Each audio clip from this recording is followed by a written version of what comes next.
সকল প্রশংসা মহান আল্লাহ তাআলার। আবেদ আলী, আপনারা জানেন যে বর্তমানে সবচাইতে আলোচিত একটা নাম হচ্ছে এই আবেদ আলী।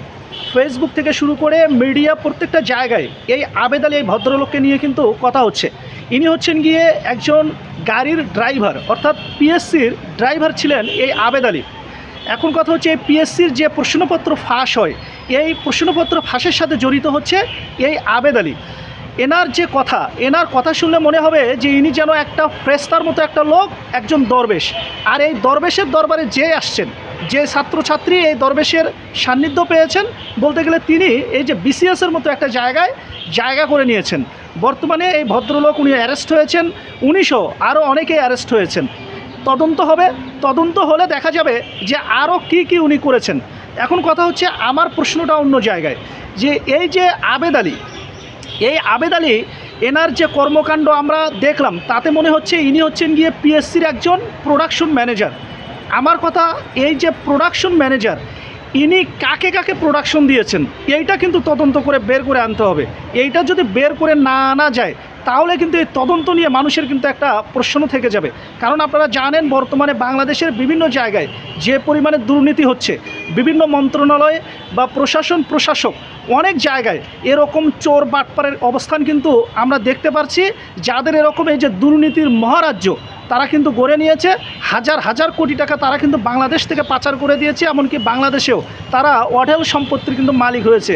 আমি বলবো এই যে এরাই হচ্ছে গিয়ে এরকম, এই যে আবেদ আলীর যে দরবারের, এরাই কিন্তু হচ্ছে গিয়ে মুরিদ। যার কারণে এরা শুরুতেই যে দুর্নীতি করে এই জায়গায় প্রবেশ করেছে, এবং এই জায়গায় যতদিন এরা থাকবে এই দেশটাকে লুটপাট করে খাওয়ার জন্য এরা কিন্তু সবসময় সে প্রক্রিয়া চালায়া যাবে। আমার প্রশ্ন, আমি সবসময় এক কথা বলবো যে আবেদ আলী ইনি এক পর্যায়ে স্বীকার করে নিয়েছেন, উনি যা করেছেন, প্রশ্ন ফাঁস করেছেন, ওনার যে অঢেল সম্পত্তির মালিক উনি হয়েছেন, সব কিন্তু উনি স্বীকার করে নিয়েছেন। মিডিয়া এটা আমরা সবাই দেখতে পাচ্ছি। কিন্তু তদন্তর জায়গাটা হতে হবে অন্য জায়গায়। সেটা হচ্ছে গিয়ে এই আবেদ আলীর সহায়তা নিয়ে কারা প্রশ্ন ফাঁস করে আজকে বিসিএস বলেন বা সরকারি অন্যান্য যে দপ্তরগুলো রয়েছে, সেটা মন্ত্রণালয় হোক বা অন্য যে জায়গায় হোক না কেন, কারা এরকম প্রশ্ন ফাঁস করে এই জায়গাগুলো অবস্থান করছে, এদেরকে যদি চিহ্নিত না করা যায়, তাহলে কিন্তু দেশের অবস্থা একেবারে শেষ করে দেবে। কারণ আপনারা জানেন এই যে এক মতিউর রহমান বেনজির, এরকম 2-4 জন লোক, এনারা কিন্তু যে পরিমাণে দুর্নীতি করেছে, বলতে গেলে এই টাকাগুলো হলো বাংলাদেশের আরও বেশ কয়েকটা পদ্মা সেতুর মতো সেতু নির্মাণ করা যাবে। আর এরকম আবেদ আলীর প্রোডাকশনে যারা বাংলাদেশে এখন পর্যন্ত রয়েছে, এরকম যদি 50 জন কর্মকর্তা বা কর্মচারী যদি বের হয়, দেখা যাবে পুরো দেশটাকে বেঁচে দেওয়ার জন্য এরাই কিন্তু যথেষ্ট। তাই বলতে চাই যে সুষ্ঠু তদন্ত হবে। যদি তদন্তের মাধ্যমে এই যে যারা এরকম বাংলাদেশের বিভিন্ন জায়গায় এখনও খাপটি মেরে এই যে চোর বাটপারগুলো যারা রয়েছে, এদের নাম যদি প্রকাশ্যে না আসে, এদেরকে যদি তদন্তে না আনা যায়, তাহলে এই তদন্ত হবে এক পর্যায়ে কচু পাতা পানি ছিটানোর মতো। এইটা মানুষের কাছে কখনোই নির্ভরযোগ্যতা পাবে না, মানুষ এটা কখনো বিশ্বাস করবে না। তাই বলতে চাই, যারাই তদন্ত করেন না কেন, যে সংস্থাই হোক, দুদক হোক বা অন্য কোনো সংস্থা হোক, বিশেষ করে আবেদ আলীর সাথে এই যে যারা বর্তমানে আবেদ আলীর সহায়তা নিয়ে প্রশ্ন ফাঁস করে, যারা এই যে বিসিএসের মতো জায়গায় বা অন্য যে কোনো দপ্তরে যারা অবস্থান করছেন, যারা বর্তমানে এখনও এই যে তবিলিয়তে আছেন, তাদেরকে আপনারা চিহ্নিত করেন এবং মানুষের মাঝে এটা প্রকাশ করে দেন।